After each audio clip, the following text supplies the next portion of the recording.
Bon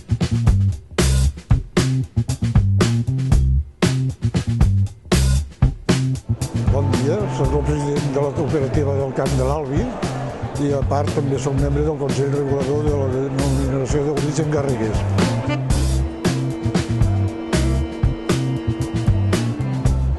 L'oli que s'ha de fer és mirar que tingui una etiqueta, que doni unes garanties, que sigui, si pot ser d'una o que estigui reconeguda. La de les Garrigues fa 40 anys que està reconeguda, per tant ja té un prestigi. I nosaltres com a cooperativa farem a vora els 100 anys, o sigui l'any 19 farem 100 anys. O sigui que d'oli sabem el que és l'oli. Nosaltres intentem oferir la millor qualitat i que sapigueu que sempre que aneu a buscar una botella d'oli, el primer que heu de fer és mirar que sigui oli verge extra i que tingui poca acidesa. Com menys acidesa té, vol dir que menys impureses té l'oli. Per tant, us emportareu millor qualitat. Si podeu trobar un oli que tingui una acidesa de 0,2, millor que un de 0,5. I si en podeu trobar un de 0,1, millor que un de 0,2.